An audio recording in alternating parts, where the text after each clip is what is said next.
Hello everyone and welcome back to our channel. तो कैसे हैं आप सभी लोग? I hope that you all are doing extremely great. तो भाई आज हम लोग अपने ज्योग्राफी का book number 2 that is India people and the economy उसको अपन लोग पूरा ख़त्म करने वाले हैं। सो भाई जल्द से जल्द ये मैं आपका ख़त्म करवा दूंगा, देन अगला लेक्चर होगा हमारे इंपॉर्टेंट क्वेश्चंस के ऊपर। ठीक है, तो चलो यार शुरू करते हैं। सबसे पहला जो चैप्टर है हमारा that is population distribution density growth and composition. ठीक है, तो सबसे पहला डिस्ट्रीब्यूशन ऑफ पॉपुलेशन से हमारा क्या मतलब होता है।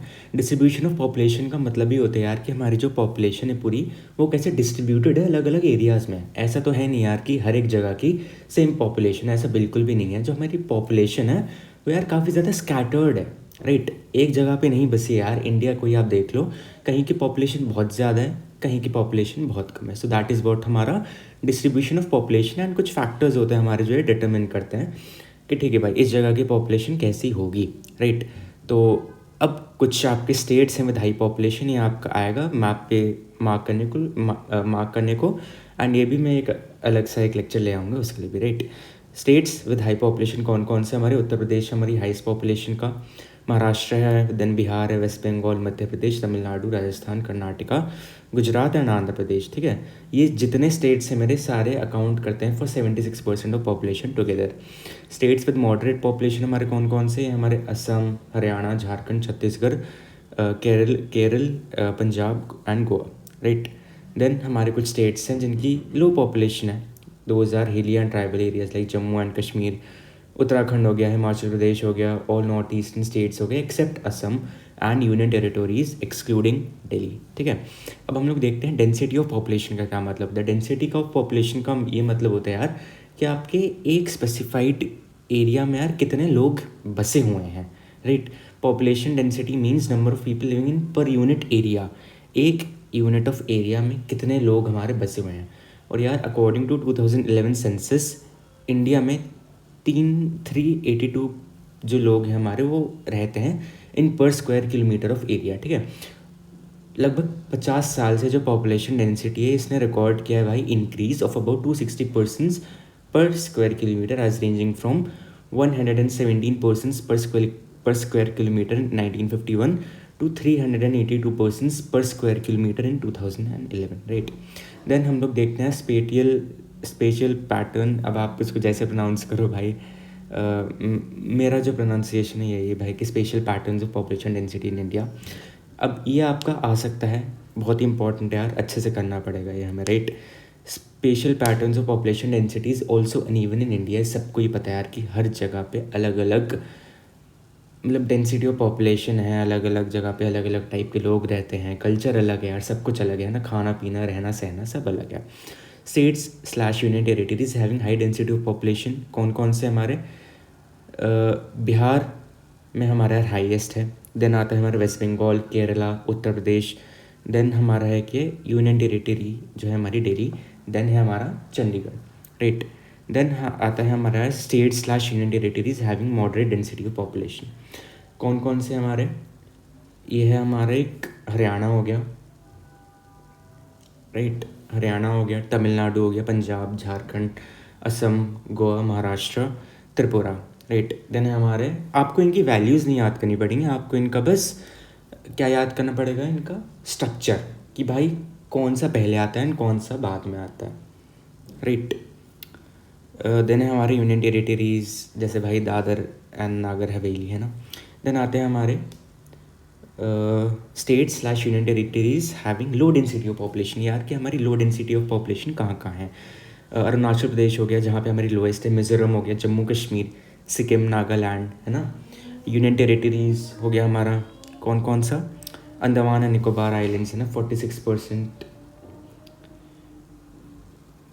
ठीक है, देन आते हैं हम लोग ग्रोथ ऑफ पॉपुलेशन पे। ग्रोथ ऑफ पॉपुलेशन क्या होता है हमारा जो ग्रोथ ऑफ पॉपुलेशन होता है that refers to the changes occurring in the number of people या फिर पर्सनस के लिए living in a particular area between 2 points of time. Its rate is expressed in percentage. ठीक है, दो कॉम्पोनेंट्स हमारे पॉपुलेशन ग्रोथ में क्या क्या हैं।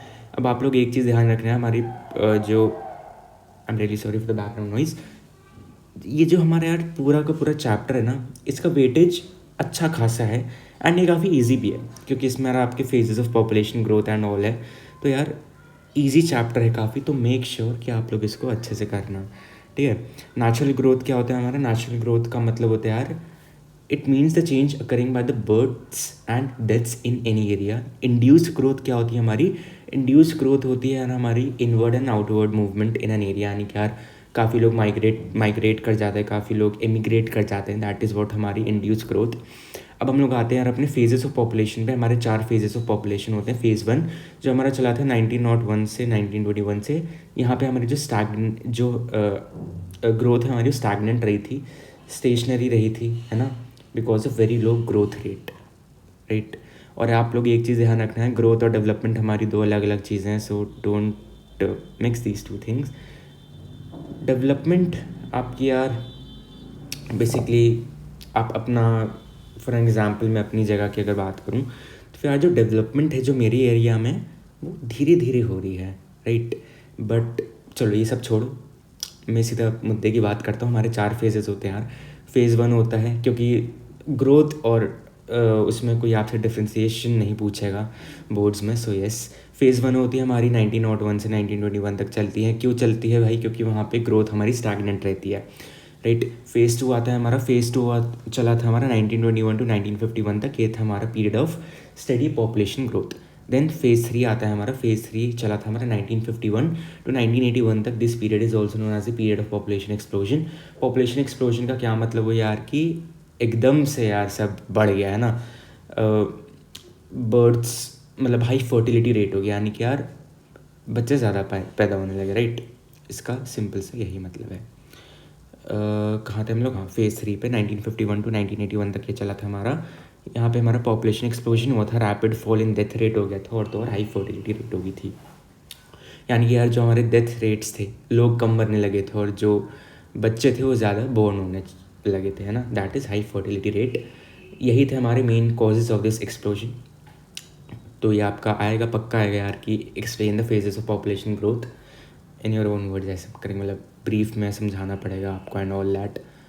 तो यही है, बस करना पड़ेगा आपको अच्छे से। देन आता है हमारा phase 4, that is post 1981 till present.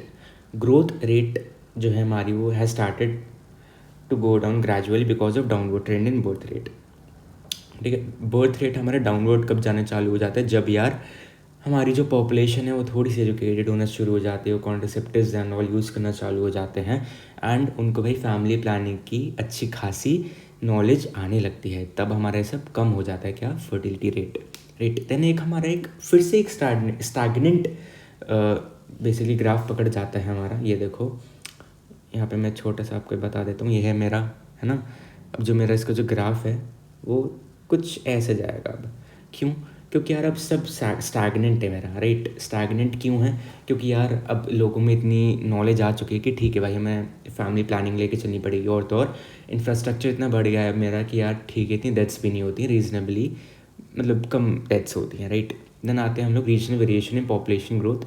The special pattern of population growth in India is very uneven, ठीक है यार, काफ़ी ज़्यादा अनइवन है, ये सब हम को पता है।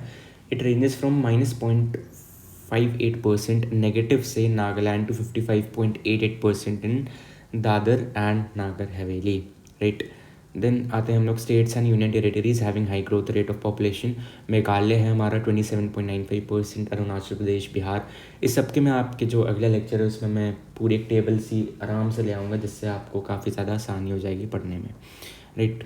अब हम लोग देखते हैं यार कि ग्रोथ ऑफ एडोलेसेंट पॉपुलेशन, जो हमारा जो यूनाइटेड नेशंस है वो कंसिडर करता है जितने भी बच्चे मेरे 10 साल से 19 साल के बीच में, उनको एज एडोलेसेंट पॉपुलेशन, ठीक है। यही क्योंकि यार एज होती है हमारी ग्रोथ की, राइट। सिंस 1971 से जो हमारा प्रोपोर्शन ऑफ एडोलेसेंट पॉपुलेशन वो लगभग 21% के आसपास रहा है, और जो हमारी जो द डिकेडल ग्रोथ रेट है हमारी of adolescent population of India 12.5% as per census 2011। Decadal growth का मतलब यार एक डिकेड की ग्रोथ, ठीक है। India is on 4th place in adolescent population 10 to 19 years after Pakistan, Nigeria and Bangladesh. इसका भी आपको याद रखना पड़ेगा सीक्वेंस, राइट। देन है हमारा यार adolescent population has increase from 85 million in 1961 to 253.2 million in 2011। जब मुझे sex ratio of adolescent population of India वो है अराउंड 898 फीमेल्स पर 1000 मेल्स, यानी कि यार 898 फीमेल्स हैं हज़ार मेल्स के कंपैरिजन में। द गवर्नमेंट ऑफ इंडिया, जो हमारी जो भारत की जो सरकार है, it has taken many steps by and some policies like national youth policy 2003 for channelization and proper utilization of adolescents by giving them proper education. होता क्या है ना यार कि जो एडोलेसेंट एज है हमारी, ये काफ़ी ज़्यादा प्रोन होती है किसके लिए कि यार अगर कम एजुकेशन मिलेगी तो फिर जो बच्चे हैं वो गलत रास्ते पे जाना शुरू हो जाते हैं ना।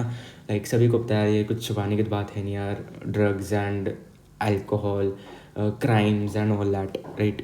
देन आते हैं अपन लोग पॉपुलेशन कॉम्पोजिशन पे। एक हमारा डिटेल एनालिसिस है of age and sex, place of residence, ethnic characteristics, tribes हो गए हमारे, languages, religion, marital status, literacy and education, occupational characteristics etcetera in population geography. Rural and urban composition ये आपका पक्का आएगा, तो अच्छे से करके जाना। मैं एक बोर्ड का एक जो मेरा वाला पेपर था उसका एग्जाम्पल पेपर भी मैं आपको सॉल्व करवाऊँगा इसी चैनल पे, राइट।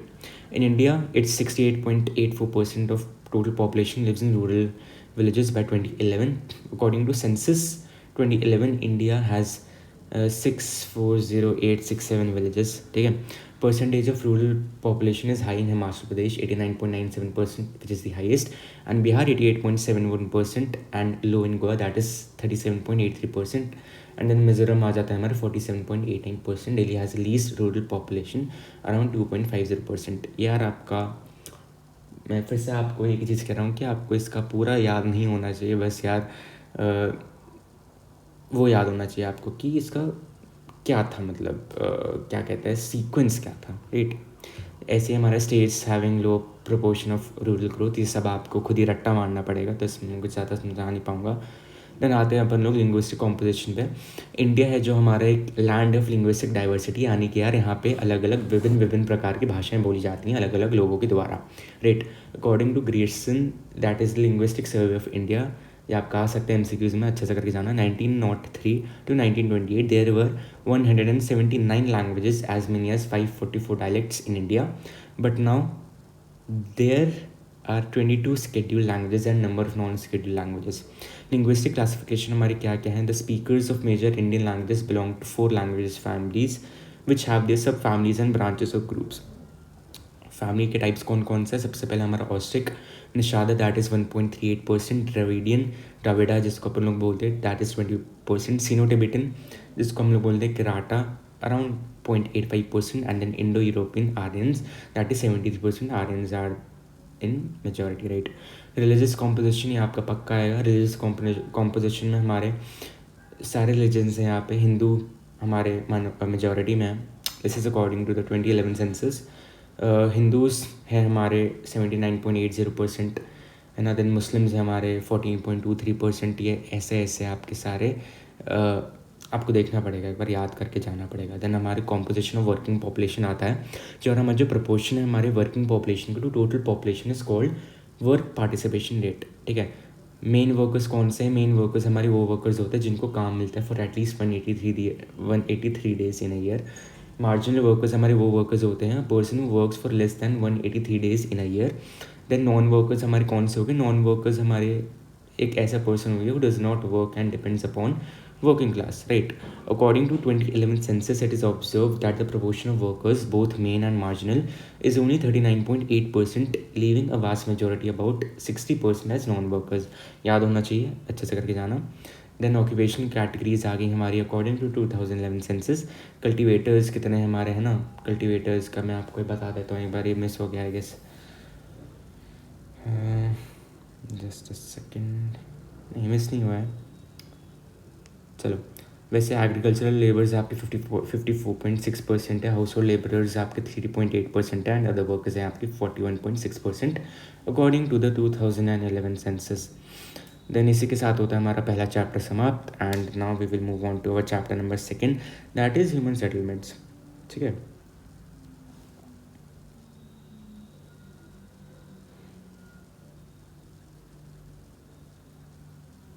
चलो, तो सबसे पहला हमारा यार कि रूरल सेटलमेंट्स हमारी क्या क्या हैं। मेनली ना यार स्मॉलर इन साइज़ होती हैं हमारी rural settlements, and poorly spaced होती हैं, क्योंकि ऑफ कोर्स यार वो क्या हैं, रूरल हैं, है ना, अर्बन नहीं है। The people of these settlements are mainly engage in primary activities like agriculture हो गया हमारा, fishing, mining etcetera. Example people surviving in hamlets and villages, ये आपको भाई मैंने पहले वन शॉट में पढ़ा दिया, तो प्लीज़ पढ़ के आ जाना अच्छे से। पहले वो पढ़ना फिर ये पढ़ना, कनेक्ट कर पाओगे काफ़ी अच्छे से। देन हमारे कौन कौन से फैक्टर्स होते हैं जो हमारे डिटरमिन करते हैं यार कि रूरल सेटलमेंट्स हमारी कैसी होंगे। सबसे पहले होते हैं हमारे फिजिकल फैक्टर्स। फिजिकल फैक्टर्स में आते हैं हमारा नेचर ऑफ टेरेन आता है, ऑल्टीट्यूड आता है, क्लाइमेट आता है एंड अवेलेबिलिटी ऑफ वाटर आता है। Then cultural and ethnic factors आते हैं हमारे। ये क्या क्या है हमारे, दीज इंक्लूड सोशल स्ट्रक्चर, है ना, कास्ट क्या क्या है, एंड रिलीजन, है ना। जहाँ पे यार मुझे अपने कास्ट के ज़्यादा लोग मिलेंगे, ऑब्वियस सी बात है, कास्ट छोड़ो रिलीजन के लोग मिलेंगे, ऑब्वियस सी बात है यार कि मैं वहाँ पर रहना ज़्यादा प्रेफर करूँगा एज़ कम्पेयर टू जहाँ पे मेरे रिलीजन के लोग कम मिलेंगे, है ना। मैं कुछ ये ऐसा भाई भेदभाव नहीं कर रहा हूँ, इट इज़ भाई क्वाइट लॉजिकल, है ना, एंड रीजनेबल एज वेल, तो आप लोग ये समझ पा रहे होगे। देन आते हैं हमारे सिक्योरिटी फैक्टर्स। ये क्या क्या इंक्लूड करते हैं, these include defence against thefts and robberies, right. Next one is types, क्या क्या है हमारी रूरल सेटलमेंट्स की। सबसे पहले आते हैं हमारा क्लस्टर्ड स्लैश एग्लोमरेटेड और न्यूक्लिएटेड, इसके अलग अलग नाम है, याद करके जाना। क्लस्टर्ड सेटलमेंट्स में क्या क्या होता है, the houses in this settlements are closely space और have no spaces between houses. The living place is distinct and separated from the surrounding farms, bams, and pastures. The settlements sometimes present distinct patterns or geometrical shapes like rectangular, radial, linear, है ना। ये सब के shapes हैं यार, ये आपको याद करना पड़ेगा सब कुछ, क्योंकि आ गया तो फिर यार आपको जाहिर सी बात है लिखना ही पड़ेगा ये सब, है ना। यार ये जो सेटलमेंट्स है हमारी, ये कभी कभार कुछ डिस्टिंक्ट पैटर्न्स बना देती हैं, कुछ शेप्स बना दी हैं, जैसे यार रेक्टेंगुलर हो गया, रेडियल हो गया, लीनियर हो गया, लीनियर का मतलब है स्ट्रेट लाइन, है ना, etcetera, which are recognizable in fertile alluvial plains and north eastern states, right. तो ये आपको अच्छे से करके जाना पड़ेगा। इस टाइप की सेटलमेंट्स जो है हमारी वो बिल्ड करी जाती है due to various region. Example यार बुंदेलखंड एंड नागालैंड पीपल, जो लोग हैं हमारे इन दीज सेटलमेंट्स, वो रहते हैं यार डिफेंस एंड सिक्योरिटी पर्पजेज़ के लिए। In Rajasthan these settlements are built around near water resources due to water scarcity, है ना, राजस्थान यार पानी की तो कमी होएगी।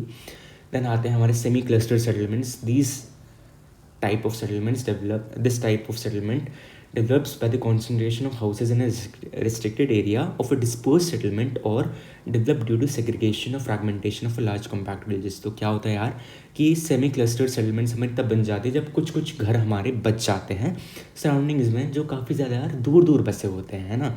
बट वो दूर दूर के जो घर होते हैं, फॉर एग्जाम्पल जो मेरा मेन सेटलमेंट है वो यहाँ रह रहा है ना, बट यार कुछ घर हैं मेरे जो यहाँ रह रहे हैं, यहाँ रह रहे हैं, यहाँ, है ना।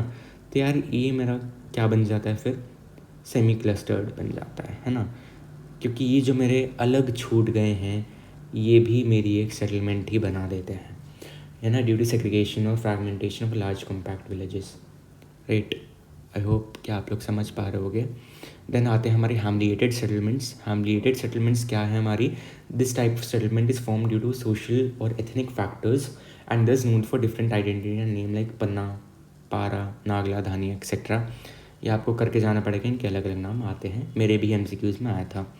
हर एक हैमलिएटेड यूनिट जो है हमारा वो it has a number of houses, अलग अलग several units of hamlets collectively form a village, for example middle and lower Ganga plain Chhattisgarh and lower valleys of Himalayas. देन आते हैं हमारे डिस्पर्स सेटलमेंट्स। डिस्पर्स्ड सेटलमेंट्स हमारे जो हैं वो आइसोलेटेड हट्स होते हैं, या फिर जो हैमलेट्स होते हैं few huts in remote jungles और on small hills with farms और pastures are characteristics of disperse type of settlements, ठीक है। इस तरीके जो मेरे घर हैं वो मे बी टेम्प्रेरी यूज़ के लिए बने हों, but it is found in Meghalaya, Uttaranchal, Himachal Pradesh, Kerala etcetera. Then आते हैं हमारे अर्बन सेटलमेंट्स। रूरल सेटलमेंट्स के से हट के हैं यार ये थोड़े, क्योंकि अर्बन सेटलमेंट्स हमारे काफ़ी ज़्यादा बड़े होते हैं ना, डेंस होते हैं, कॉम्पैक्ट होते हैं, लार्जर इन साइज़ होते हैं। यहाँ पे जो हमारे लोग होते हैं मेनली एंगेज होते हैं नॉन एग्रीकल्चरल एक्टिविटीज़, ठीक है, जैसे यार इंडस्ट्रीज़ हो गया, सर्विस हो गया, एडमिनिस्ट्रेशन का जो काम हो गया etcetera. Then cities and towns both are connected directly or indirectly with the villages and also with each other and exchange goods, service and also commute. Evolution of towns in India, जो हमारे evolution of towns it started in India from prehistoric times, example है Harappa, Mohenjodaro towns etc, है ना। European colonies of modern period and जो आगे के हैं, है ना। इंडियन टाउन्स में भी classified into 3 groups of on the basis of the revolution. ये आते हैं आपके, पहला है मेरे एंशियंट टाउन्स। एंशियंट टाउन्स मेरे वो टाउन्स होते हैं जो मेरे 2000 साल पहले से बने हुए हैं, है ना, but various Kings and religious and cultural centres, example मेरा वाराणसी, प्रयाग, इलाहाबाद है जहाँ मेरा पाटलिपुत्र, पटना, मदुरई एक्सेट्रा। देन आते हैं मेरे मिडीवल टाउन्स। मिडीवल टाउन्स मेरे कौन से टाउन्स हैं? ये सारे टाउन्स में डेवलप करे गए थे एज हेडक्वार्टर्स और of principalities and kingdoms by medieval kings and sultans of India, right? These towns are about 100 in numbers and were generally fort towns which came up on the ruins of ancient towns, ठीक है। Then है हमारा for example Delhi, Hyderabad, Jaipur, Lucknow, Agra, Nagpur. Modern towns हमारे कौन कौन से हैं? These towns were developed by the Britishers and other Europeans in India. These are further divided into the following groups. पहला है मेरा पोर्ट टाउन्स। ये मेरे यार कोस्टल एरियाज़ के आसपास बने होते हैं ना, जैसे कि ये सूरत हो गया, दमन हो गया, Goa, Puducherry etcetera. Administrative towns मेरे कौन कौन से? एडमिनिस्ट्रेटिव टाउन्स मेरे वो टाउन्स हैं जो यार मैंने एडमिनिस्ट्रेटिव पर्पज़ के लिए ही बने होते हैं। एग्जाम्पल है मुंबई, बॉम्बे है ना, Chennai, Madras and Kolkata, that is my Calcutta. Industrial towns हो गए मेरे यार। After 1850 these towns were develop like Jamshedpur, ये मेरे इंडस्ट्रियल टाउन था। Some other towns of European styles, these towns include hill stations for some resorts, military towns and small towns for administrative purposes, है ना। then आते हैं यार मेरे towns after independence, administrative headquarters of or capitals of states. These towns include Chandigarh, Bhubaneswar, Gandhinagar and Dispur etc. Industrial towns slash centers, है ना। These towns include Durgapur, Bhilai, Sindri, Barani etc. then आते हैं मेरे satellite towns। ये जो मेरे towns थे, these were old towns which developed around metropolitan cities such as Ghaziabad हो गया मेरा, रोहतक हो गया, गुड़गांव हो गया, है ना, ये सब हो गया। देन आते हैं मेरे सैटेलाइट टाउन्स। सैटेलाइट टाउन्स मेरे कहाँ कहाँ हैं? Satellite towns these were old towns which developed around metropolitan cities such as Ghaziabad, Rohtak, ये तो हमने पढ़ लिया है ना। सैटेलाइट टाउन्स थे मेरे। देन मेरा क्या था? just a second guys।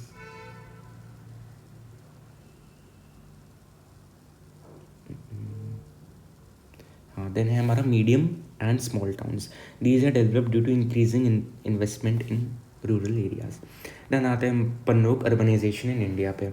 Urbanisation मेरा जो इंडिया में है is the transition of rural population to urban population. यार यानी कि जो मेरी रूरल पॉपुलेशन है मेरी, वो धीरे धीरे अर्बन में ही बदलती जा रही है, राइट। इसको अपन लोग मेजर करते हैं by the percentage of urban population into total population in India. The level of urbanisation is very low as it was just 28% in 2001, ठीक है। Developed countries have a higher level of urbanization than India. Although urbanization in India is increasing with high rate as it increased 11 times during 20th century, but this process is comparatively slow during recent 2 decades.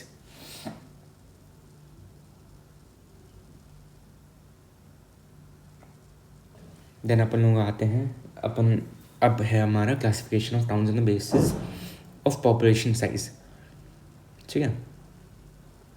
तब देखो census of India है जो हमारा, वो responsible है for defining and classifying urban areas in India.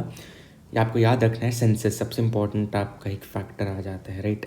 जो हमारे urban areas हैं use the population size as base, thus an urban area that have population of more than 1 lakh is considered as class 1 town. ये आपका बहुत ही important pointer यार, अच्छे से note कर लेना कहीं, है ना। Cities that have a population of more than 1 million but less than 5 million are considered as metropolitan और metro city. Cities that have population of more than 5 million are considered as mega cities or megalopolis. The 6 classes of towns are given below. 6 classes है हमारे towns की, आप पढ़ लेना एक बार, है ना यार, important है, आएगा। Examples of these outgrowth may be in the form of railway colonies, university campus, part area, military cantonment, etc. According to the given table, class cities are highest, ठीक है, जो हमारी class 4 cities हैं highest number, but larger proportion of urban population lives in class 1 cities 61.48%। और इन towns को अगर अपन लोग हटा दें तो फिर India has 423 cities, among them 35 cities और urban agglomeration are metropolitan cities, 6 of them are mega cities with population over 5 million each, ठीक है, आप लोग पढ़ लेना एक बार। देन आते हैं अपन लोग फंक्शनल क्लासिफिकेशन ऑफ टाउन्स पे। सबसे पहले हमारा एडमिनिस्ट्रेटिव टाउन्स एंड सिटीज़। इसमें क्या है हमारा, these towns work as headquarters for surrounding region, right? Government offices and departments etc. are mainly concentrated in these cities. For example Chandigarh हो गया हमारा, न्यू दिल्ली हो गया, भोपाल हो गया, Shillong, Guwahati, Imphal, Srinagar, Gandhinagar, Jaipur and Chennai etcetera. Then आते हैं हमारे industrial towns. These towns slash cities are mainly dominated by industries. Example हो गया हमारे Jamshedpur, Bhilai, Durgapur, Madurai, Mumbai etcetera. Transport cities आ गई मेरी कुछ कुछ। ट्रांसपोर्ट सिटीज़ मेरी कौन कौन सी है? ट्रांसपोर्टेशन इज़ अ मेन, क्या है मेरी main function of these cities. Port towns are examples of these towns that are always busy in transport. नहीं, आपका मैप पे बिल्कुल मार्क करने को आएगा, हम लोग ये भी करेंगे अच्छे से। For example Kandla, Kochi, Kozhikode, Visakhapatnam etcetera. ठीक है। There are some cities which are hubs of inland transport such as Agra, Dhulia, Mughal Sarai, Itarsi, Katni and etcetera. Then आते हैं हमारे कुछ कमर्शियल टाउन्स। कमर्शियल टाउन्स हैं हमारे, इनका important function of these towns are trade and commerce. For example के तौर पे हमारा क्या क्या आ गया? रानीगंज आ गए, झारिया आ गए, डिगबोई, अंकलेश्वर, सिंगरौली एक्सेट्रा। देन आते हैं हमारे गैरिसन या फिर मैं कह दूँ cantonment towns. These towns are meant for the army और defence purposes. For example Ambala, Jalandhar, Mhow, Babina, Udhampur etcetera. Then education towns है मेरे कुछ कुछ। एजुकेशन टाउन्स में मेरे यार IIT रुड़की, नाम तो सुना ही होगा है ना। BHU वाराणसी है जहाँ पे, है ना। Aligarh Muslim university, Pilani, BITS Pilani, Allahabad university Allahabad etcetera. ठीक है। देन आते हैं मेरे कुछ religious and cultural towns. These towns are famous for pilgrimage, religious worships और ओल्ड कल्चर्स। ठीक है। जैसे हमें वाराणसी हो गया, मथुरा हो गया, अमृतसर, मदुरई, पुणे, अजमेर, तिरुपति, हरिद्वार, उज्जैन एक्सेट्रा। देन आते हैं हमारे कुछ टूरिस्ट टाउन्स। टूरिस्ट टाउन्स मेरे क्या क्या हैं? टूरिस्ट टाउन्स है मेरे, these towns are famous for attracting wide range of tourists from India and all over the world. For example Nainital, Mussoorie, Shimla, Pachmarhi, Jodhpur, Jaisalmer, blah blah blah. Ooty है हमारा, माउंट आबू भी है एंड एक्सेट्रा। ठीक है। देन इसी के साथ हमारा एक चैप्टर ख़त्म होता है एंड अब आता है हमारा चैप्टर नंबर 4, दैट इज़ हमारा वाटर रिसोर्सेज। तो अब ये देखो, वाटर रिसोर्सेज ऑफ इंडिया अगर मैं आपको अब बताऊँ तो देखो यार, इंडिया हमारा जो हमारा इंडिया है वो कंट्रीब्यूट करता है for about 2.45% of world's geographical area, है ना। The 4% of the world's water resources and about 16% of world population. जो इंडिया हमारा वो रिसीव करता है water from annual precipitation, it implies 4,000 cubic kilometer and surface and groundwater sources. It implies 1869 cubic kilometer, but only 60%, that is 1,122 cubic kilometer from these two sources of water are beneficial and usable, है ना। तो यार अच्छे से करना आप लोग, ये बार इसको बस रीडिंग मार लेना, हो जाएगा। ज़्यादा कुछ आता नहीं है यहाँ से, जहाँ जहाँ से आता है, जहाँ जहाँ से बहुत ही ज़्यादा इंपॉर्टेंट है वो सब मैं आपको बताता चलता हूँ। ठीक है।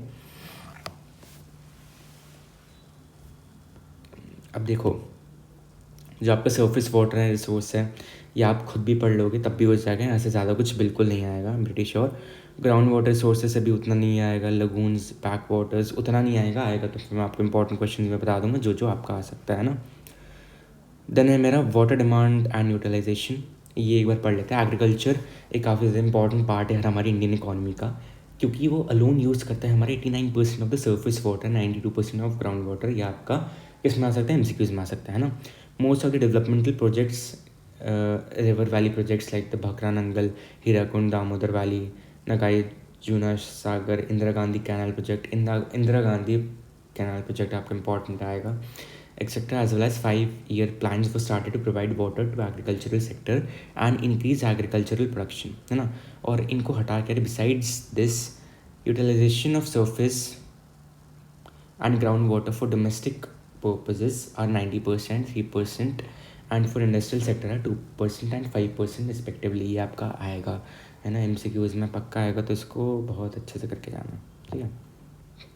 देन है हमारा demand for water of irrigation, उतना ही आएगा, ये भी नहीं आएगा। ये आ सकता है। प्रिवेंशन ऑफ वाटर पॉल्यूशन हमारा क्या है ना। तो देखो, जो हमारा अवेलेबिलिटी हमारे वाटर सोर्सेज का, वो हमारा यार काफ़ी ज़्यादा तेज़ी से श्रिंक हो रहा है विद फास्टर रेट। और हमारे देखा यार कि जो हमारे हिली एरियाज़ हैं, less dense population and thus have high quality of water in their rivers, whereas plains have dense population and thus have low quality of water in their rivers, and here water is widely used for irrigation, domestic works and industrial works. Plains also contribute more in polluting water sources by draining agricultural waste, जैसे कि हमारे chemical fertilizers हो गए and insecticides, right? Solid and domestic wastes and industrial wastes. During summer, concentration of pollutants in rivers remains high because of low amount of water which is unable to flow these pollutants. ये आता है आपका जो हमारे water quality of national aquatic resources eight 507 stations have been monitored by the CPCB, that is Central Pollution Control Board, full form पूछ लेते हैं, with the collaboration of state pollution control board. जो हमारा एनालिसिस है data को record कर जाता है इन्हीं स्टेशन से, जो हमारा दिखाता है कि मेजर रिवर्स ऑफ इंडिया कितनी पॉपुलेटेड है ना by the organic and bacterial pollution. Then हमारा रिसाइकल एंड रीयूज़ है. जो रिसाइकल एंड रीयूज़ है वो काफ़ी सिंपल और तो बेस्ट वे है to conserve fresh water and make it available for all. Industries है जो मेरी, वो ये पानी यूज़ कर सकती हैं flow quality and their waste water for cooling and fire fighting, which can decrease the cost of water for them and conserve fresh water. Water could be collected after bathing and washing utensils, washing clothes. Cars can be better option for gardening. ये आप पढ़ सकते हो, easy है, उतना कुछ इसमें नहीं है. ये इम्पोर्टेंट है इसमें. हरियाली इट इज़ स्पॉन्सर्ड, ये मेरा स्पॉन्सर करा गया है by the central government, while gram panchayat of different villages execute it with the public participation. ठीक है, ये जो मेरा प्रोग्राम है मेरा इनेबल करता है पीपल को ताकि वो कंजर्व कर पाए पानी अलग अलग यूजेस के लिए, जैसे कि मेरा यार ड्रिंकिंग हो गया, इरीगेशन हो गया, फिशरीज़ एंड एफॉरेस्टेशन. देन आता है मेरा नीरू मीरू का मतलब है वाटर एंड यू. ये मेरा प्रोग्राम चलाया गया था आंध्र प्रदेश में, and Arvari Pani Sansad in Alwar Rajasthan are example of state initiated watershed development programs. Under these two programs, numerous percolation tanks, जो अलग अलग हमारे काफ़ी अलग अलग टाइप्स के percolation tanks जो हमारे वो डग आउट कर गए थे, dams etcetera constructed for harvesting water. ठीक है, ये आपके इम्पोर्टेंट थे ये सबसे ज़्यादा. देन रेन वाटर हार्वेस्टिंग, ये उतना इम्पोर्टेंट नहीं है. Then mineral and energy resources, ये आपका इम्पोर्टेंट है, ये आ सकता है. सबसे पहले आप लोग ये देख लो कि मेटालिक मिनरल्स की जब मैं बात करता हूँ तो फिर मैं दो मिनरल्स की बात करता हूँ, दो सब कैटेगरीज हैं. The very first one is ferrous minerals, the second one is non ferrous minerals. Ferrous minerals कौन से होते हैं हमारे? फेरस मिनरल्स मेरे रिच होते हैं iron contents and an important source of iron. Metallic minerals कौन से होते हैं मेरे? मेटालिक मिनरल्स मेरे, these minerals are rich in metals etcetera. Example copper हो गया, बॉक्साइट हो गया, iron, manganese etcetera. These are two types, है ना. पहला टाइप मैंने आपको बता दी ferrous minerals. Non ferrous minerals हमारे वो होते हैं हमारे, these do not have iron content and have heist proportion of other metals. Example हो गया हमारे कॉपर, बॉक्साइट एंड एक्सेट्रा. ठीक है. देन आते हैं हमारे non metallic. These minerals do not have any content of metals. These are classified into two groups, organic minerals and inorganic minerals. ठीक है. ऑर्गेनिक मिनरल्स में मेरा क्या क्या आता है? These are made up of organic matter of buried animals and plants. Example हो गया मेरा coal, petroleum. Inorganic minerals मेरे क्या क्या हैं? These are inorganic in nature of origin. For example मेरा mica हो गया, limestone हो गया, graphite etc. ठीक है. Then यार इतना ही है important. बाकी जो आएगा वो मैं आपको important question में करवा दूँगा. बस मैं आपको यहाँ पे important करवाना चाह रहा हूँ कि यार आपका बोर्ड्स का जो पेपर है वो अच्छे से निकल जाए बस, है ना. ये आपका मैप पे मार्क करने को ये सारे आएंगे, देखो, है ना. कि यार आपके ऐसी जगह मार्क करो जहाँ पे आयरन और बहुत मिलते हैं, है ना. फिर आपको बोल देंगे भाई कि आइडेंटिफाई करो, यहाँ पे बस वही है, ज़्यादातर तो वही आता है ना. बाकी आज जो मैंने नीरू मीरू वाला मैंने आपको बताया वो आप लोग कर लेना. ये सब आपका वही है, मैप कंटेंट है आपका पूरा का पूरा. ठीक है. ये सब आपका मैप कंटेंट है भाई. तो ये कर लेते हैं एक बार. ये देखो, सोलर एनर्जी. सोलर एनर्जी क्या होता है? सोलर एनर्जी में आप क्या करते हो? सन की एनर्जी को आप ट्रैप करते हो एंड आप उसको यूज़ करते हो फॉर डेली यूज़, है ना. इलेक्ट्रिसिटी जनरेट करने के लिए बेसिकली, है ना. काफ़ी ज़्यादा eco friendly and cost competitive construction है ये, है right. It is 7% and 10% more effective than coal and oil-based plants and nuclear energy respectively. heaters, dryers, and cookers and other heating appliances use solar energy more than the others. Gujarat, Rajasthan, and the western parts of India have higher potential for the development of solar energy.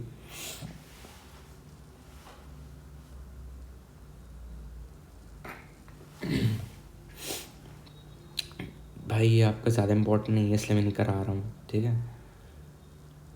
ये है important आपका। The next chapter is हमारा planning and sustainable development in Indian context. दो approaches होते हैं आपके, पूछ सकता है यार कि आपके कौन से दो ऐसे अप्रोचेज हैं, right, of planning. Two approaches of planning. The very first one is sectoral planning approach. इस अप्रोच में जो हमारा डेवलपमेंट होता है of various sectors of economy, example agriculture हो गया मेरा, इरीगेशन हो गया, मैन्युफैक्चरिंग हो गया, power, construction, transport, communication, social infrastructure, and services, etc., are taken into consideration, to which various sets of schemes or programs are to be formalized and implemented. ठीक है। Sectoral planning में क्या होता है आपका, इसमें मेरी डेवलपमेंट होती है वेरियस सेक्टर्स ऑफ इकोनॉमी, है ना, सेक्टोरल सेक्टर्स से डिराइव्ड है, राइट। देन आता है हमारा रीजनल प्लानिंग अप्रोच। इस अप्रोच में मेरा जो मेन एम्फोसिस है is on to draw such plans which may help to reduce regional disparities and bring uniform economic development. अब ये आपके कुछ इंपॉर्टेंट प्लानिंग्स हैं, जैसे कि है आपकी पहली target area planning.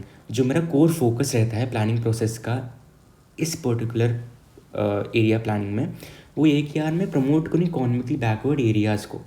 It is important that for proper economic development of region there is a need of resource base as well as technology and investment simultaneously, है ना। क्यों? Because sometimes resources rich regions also remain backward. Example Africa का ही आप देख लो एक बार। After having about 1.5 decade planning experience, it is realized that our economic development is still facing regional imbalances. In order to encounter both regional and social disparities, the Planning Commission introduced the target area and target group approaches to planning, ठीक है। ये आपका important है। Target area planning में मेरा क्या क्या आता है, टारगेट एरिया प्लानिंग में आता है मेरा command area development, drought prone area development programme, desert development programme, hill area development programme. Then मेरा टारगेट ग्रुप्स में क्या क्या आता है, मेरा टारगेट ग्रुप्स में आते हैं मेरा the small farmers development agency, the marginal farmers development agency, है ना। In the 8th 5-year plan, hill areas, north eastern states, tribal areas and backward areas were taken into consideration in order to develop special area programs. ये आपके important है काफ़ी, पढ़ के जाना है इनको अच्छे से। हिल एरिया डेवलपमेंट प्रोग्राम मेरा क्या है, ये मेरा कवर करता है लगभग 15 districts comprising of all the hilly districts of Uttar Pradesh, present Uttarakhand, Mikir hill and north Cachar hills of Assam, Darjeeling district of west Bengal and Nilgiri district of Tamil Nadu. It was started in 5th 5-year plan, है ना, 5th 5-year प्लान में इसको शुरू किया गया था। It was recommended in 1981 by the national committee to on the development of backward area that the hill areas are having a height above 600 metre and not covered under tribal sub plan be treated as backward hill areas. तो ये आपके important हैं कुछ कुछ यार, तो ये आपको करके जाने पड़ेंगे अच्छे से, है ना, समझ लेना बस, ज़्यादा कुछ नहीं है। अब ये देखो मेरा इस हिल डेवलपमेंट एरिया का एम क्या था। पहला एम था मेरा development of horticulture, plantation, agriculture, animal husbandry, poultry. Basically इनका मेन एम ये था यार कि मैं इकॉनमी को आगे बढ़ा पाऊँ, है ना, लोगों को एम्पावर कर पाऊँ, डेवलपमेंट कर पाऊँ थोड़ी सी, ताकि यार ठीक है वहाँ पे एग्रीकल्चर अच्छे से हो पाए, है ना, हॉर्टिकल्चर हो पाए, एनिमल हस्बेंड्री हो पाए, पोल्ट्री हो पाए, फॉरेस्ट्री हो पाए and small scale and village industry were the main objective of the program, through which exploitation of local resources may become possible. ठीक है। देन है हमारा the detail plans were based on topographical, ecological, economic and social conditions of the hill areas. Then आता है हमारा drought prone area programme, that is DPAP। ये जो मेरा प्रोग्राम है, it was started in the 4th 5-year plan. The main objectives of the DPAP were, पहला है this plan mainly emphasized on generating employment opportunities to the people of drought prone areas along with creating productive assets. Besides irrigation, besides irrigation projects land development programs, afforestation, grassland development, and creation of basic rural infrastructure such as rural electrification, roads, markets, credit and services were also its main priority. जो मेरी जो national committee थी on development of backward areas, इसने ये report किया यार कि जो program was mostly confined to the development of agriculture and allied sectors along with the restoration of ecological balance. जो सोसाइटी है मेरी, the society due to burden of population was bound to utilise the marginal lands for agriculture and as a result led to ecological degradation. यानी कि यार of course यार simple सी बात है, अगर आपकी एक ही जगह पे पूरी ही पॉपुलेशन बसी रहेगी, आधे से ज़्यादा पॉपुलेशन बसी रहेगी, फिर जो आपकी जो रिसोर्सेज हैं वो यार काफ़ी ज़्यादा स्कार्स में चली जाएंगे ना. आप फिर आगे चल के कुछ बचे या ना बचा आपके आगे वाली जनरेशन के लिए कुछ पता नहीं है. उसलिए मेरा क्या आया था, SDGs आए थे. ये आपके tribal development project in Bharmour region, ये भी इम्पॉर्टेंट है. The region lies between this latitudes and this longitudes. ये मेरा स्प्रेड है over an area of about 18 square kilometre. The region mostly lies between 1500 metre to 3700 metre above the mean sea level. ये जो मेरा reason है popularly इसको अपन लोग बोलते हैं homeland of Gaddis and is surrounded by lofty mountains on all sides, है ना. It has Pir Pranjal in the north and Dhauladhar in the south. In the east, the extension of Dhauladhar converges with Pir Panjal near Rohtang Pass. ठीक है. जो मेरी river Ravi है and its tributaries, the Budhil and the Tundahin drain this territory and carve out deep gorges. ठीक है. Then है हमारा these rivers divide the region into 4 physiographic divisions called Holi, Khani, Kukti and Tunda regions. ये आपको important है. MCQs में आ सकता है. Bharmers experiences freezing weather conditions and snowfall in winters. It means monthly temperatures in January means 4 degrees centigrades and in July 26 degrees centigrades. ठीक है. ये है आपका. देन आपका ये भी आ सकता है integrated tribal development project ITDP. इसमें क्या है आपका 1970s में जो मेरे गार्डिस थे उनको अपन लोगों ने इंक्लूड कर दिया था किस लिस्ट में, in list of scheduled tribes and in the same period the development process of tribal areas of this region started. Later in 1974 under the 5th 5-year plan जो हमारे जो ट्राइबल सब प्लान थे उसको introduce किया गया and Bharmour was designed as one of the 5 integrated tribal development project in Himachal Pradesh. इसका main क्या था ऑब्जेक्टिव्स भाई. पहला ऑब्जेक्टिव था यार कि improving the quality of life of the Gadis, narrowing the gap in the level of development between Bharmar and other districts of Himachal Pradesh. The highest priority was on development of transport and communications, agriculture and allied activities as well as social and community services. ठीक है. Infrastructural facilities कुछ बनाई गई थी यार, development of infrastructure जैसे कि यार स्कूल बना, हेल्थ केयर बना, है ना, portable water, roads, communication and electricity supply. Then मेरे villages located along the river Ravi and Holi and Khani areas are main beneficiaries infrastructural development, right. Then आते हैं मेरे social benefits. Social benefits मेरे क्या क्या थे इसके. There are tremendous increase in literacy rate. Example the female literacy rate जो मेरी बस 1.88% थी 1971 में, वो बढ़ गई मेरी to 65% in 2011. Then यार मेरा decline हो गया in gender inequality. It implies between male and female literacy. Improvement हुआ हमारे sex ratio, decline हो गया हमारे child marriages. Then economic benefits भी आए मेरे कुछ as the Gaddis had practised traditionally subsistence agriculture cum pastoral economy. Later on during the last 3 decades of the 20th century pulses and other cash crops became one of the main crops of the region. ठीक है. But यार कुछ shortcomings भी थी हमारी ITDP की. वो क्या क्या थी. सबसे पहला था यार मेरे in terms of infrastructural facilities the remote villages in Tunda and Kugti areas are still unaffected. The technology is still traditional in nature, and the importance of pastoralism has been decreasing day by day as only about 1/10 of the total household practice transhumans, right. Then हमारा but still a sizable portion of the Gadis migrate to Kangra and its fringing zone in order to earn living from wage labor during cold season. ठीक है. Then क्या है मेरा, then है मेरा overview of planning perspective. ये उतना नहीं आता है. सस्टेनेबल डेवलपमेंट यार क्वाइट ईजी. सस्टेनेबल डेवलपमेंट का क्या मतलब है. सस्टेनेबल डेवलपमेंट का मतलब ही यही है कि यार ठीक है मैं सस्टेनेबली डेवलप करूँगा अपने आप को, यानी कि मैं ऐसे चलूँ कि यार मुझे भी कमी ना पड़े रिसोर्सेज की, और तो और मेरी आगे वाली जनरेशन्स को भी रिसोर्सेज की कमी बिल्कुल ना पड़े, है ना. In 1960, this was a period when people throughout the world were much concerned about the environmental issues because of undesirable effects of industrial development, and thus the concepts of sustainable development emerged in Western world. This level of fear among environmentalists and common people reached at its peak level with the publication of the Population Bomb by Ehrlich in 1968 and the Limits to Growth by Meadows. ये important books हैं आपकी, आ सकता है आपका, है ना. Ehrlich and the limits to growth by Meadows, है ना. एम्स क्या क्या है मेरे यार, 17 SDG गोल्स है मेरे, जैसे यार no hunger, no poverty and ऐसे ऐसे, जिसको बेसिकली काम करना है. एंड हर एक कंट्री उस पर काम करती भी है कि ठीक है भाई, एक मैंने अपना एक टारगेट बना लिया कि 2050 तक मुझे कम करना है ये सब, है ना. एम्स क्या क्या हैं भाई.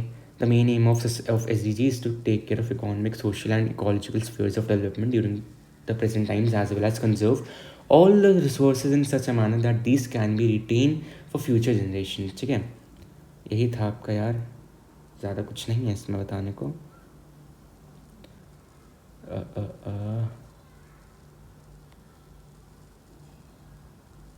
ये आपका ब्रंटलैंड रिपोर्ट वाला इंपॉर्टेंट है. The WCED, that is world commission on environment and development, was headed by the Norwegian Prime Minister Gro Harlem Brundtland. The commission gave its report entitled Our Common Future in 1987, also known as the Brundtland Report. ठीक है, इस report में SDGs को consideration में लिया गया था, जिसको अपन ने डिफाइन किया गया था, a development that meets the needs of the present without compromising the ability of future generations to meet their own needs. ठीक है, यही था मेरा यार मेन एम, किसका आप कह लो, SDGs का.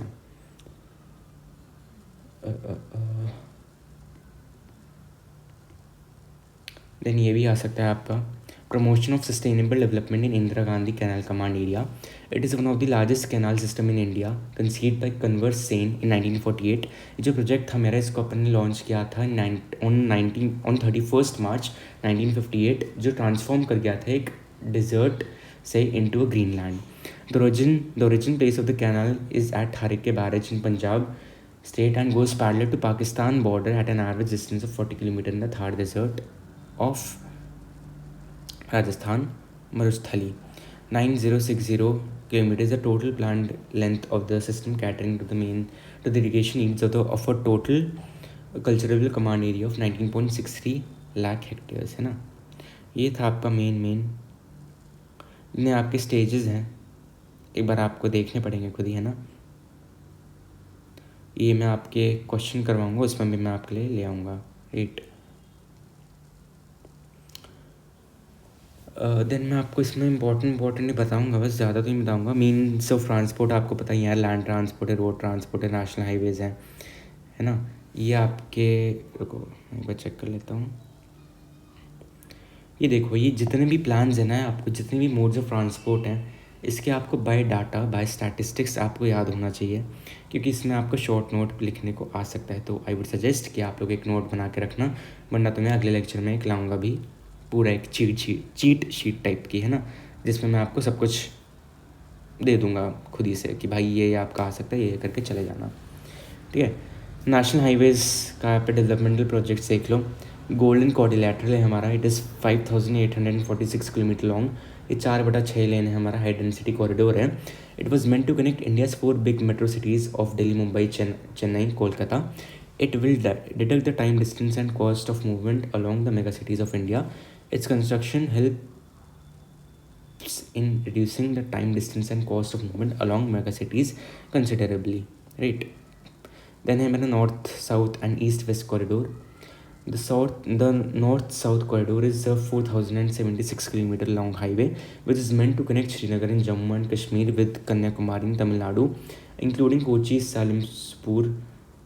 The east-west corridor is 3640 kilometer long road which aims to connect Silchar in Assam with the port of town in Porbandar which is in Gujarat. Then यार मेरे स्टेट हाईवेज आते हैं, ये सब आपको पता ही है ना. ये जो आपके बॉर्डर रोड्स एंड ऑल हैं, ये आपके एक बार आपको खुद ही रीडिंग मारनी पड़ेगी. इसमें मैं आपको ज़्यादा कुछ समझाने का है नहीं. देखो, जहाँ जहाँ समझाने का है मैं आपको समझा दिया था मैंने. एंड अगर आपको डिटेल में पढ़ना है तो फिर आप सेपरेट वन शॉट्स भी देख सकते हो, है ना, मैंने डाल रखे हैं चैनल पे। ये आपके देखो जैसे बॉर्डर रोड ऑर्गेनाइजेशन है, ये कब बनी थी, ये सब आपका MCQs के हैं, तो ये मैं आपको अगले लेक्चर में करवा दूंगा, so don't worry about that. And भाई एक बार हमारा ये ख़त्म हुआ देन हमारा क्या जाएगा, MCQs होंगे भाई धमाकेदार, है ना, तो स्टे ट्यून। एंड भाई यही है आपका रेल ट्रांसपोर्ट भी। सबसे पहला आपका शुरू हुआ था 1853 में, द फर्स्ट इंडियन रेलवे वो started from Bombay to Thane covering distance of 34 kilometre. ये आपका यार उसमें आ सकता है केस बेस्ड स्टडी में, है ना। ये आपके कुछ जोन्स हैं, याद करने पड़ेंगे आपको खुद ही।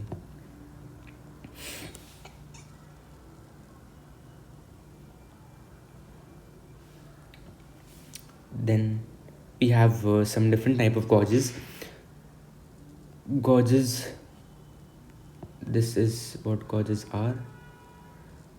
I hope आप लोग रिकॉग्नाइज कर पा रहे हो कि gauges क्या हैं अब, है ना। There are 3 types of gauges. Broad gauge. In broad gauge, the distance between rails is 1.676 meter. The total length of broad gauge lines is 55,188 kilometer in 2011. Then we have meter gauge. In meter gauge, the distance between the rails is 1 meter. The total length of meter gauge is 6,809 kilometer in 2011. Then we have narrow gauge. In narrow gauge, the distance between the rails is 0.762 meters or 6.610 meters. The total length of narrow gauge line is 2463 kilometer in 2011. This category of railway lines is mostly found in the hilly areas. Right, ये आपके important यार, ज़्यादा तो इसमें कुछ समझाने का है नहीं। देखो फिर आपके वाटर ट्रांसपोर्ट आ जाएंगे, ये आपके यार ये आपको याद करना पड़ेगा, MCQs में आ सकता है, okay.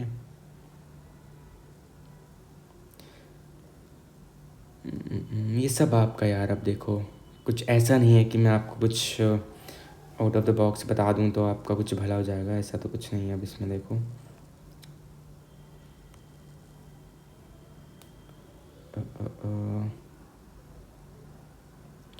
Communication networks, okay.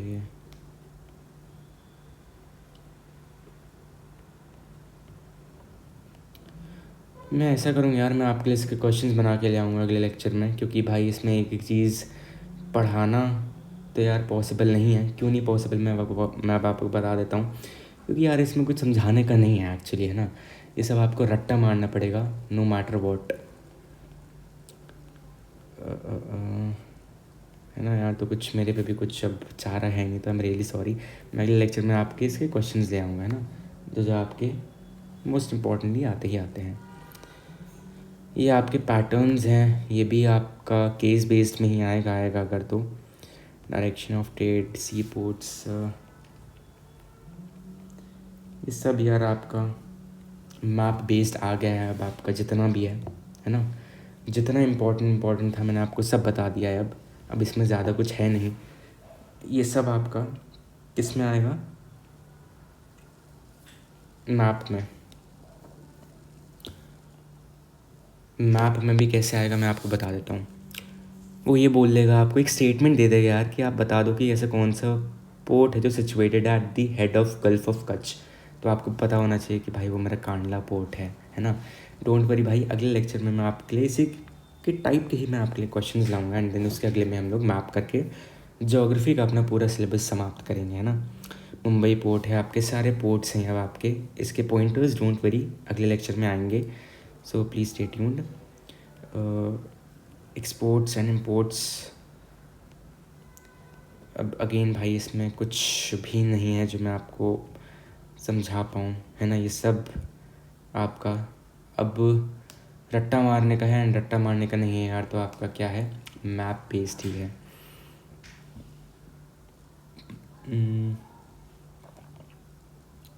Then यार ये आपके टाइप्स ऑफ पॉल्यूशंस हैं।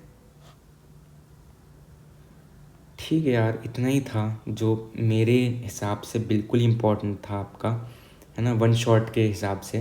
क्योंकि यार वन शॉट में भी मैं आपको पूरा आपका टाइम वेस्ट नहीं करना चाहता हूँ, क्योंकि मुझे पता है यार काफ़ी लोग आप लोग बोर्ड्स के मतलब काफ़ी कम टाइम बचाओगे तभी देख रहे होगे, तो आई एम प्रीटी श्योर कि, है ना, कि पूरा बताने से यार कुछ फ़ायदा होगा नहीं। तो बस यार इतना ही रखते हैं आज के लिए ना, ज़्यादा लंबा नहीं खींचूंगा मैं आपके लिए।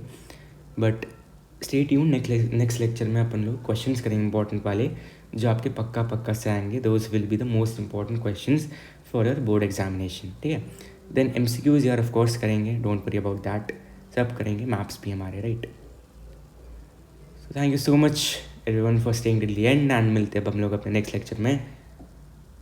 तब तक ले टाटा एंड बाय बाय।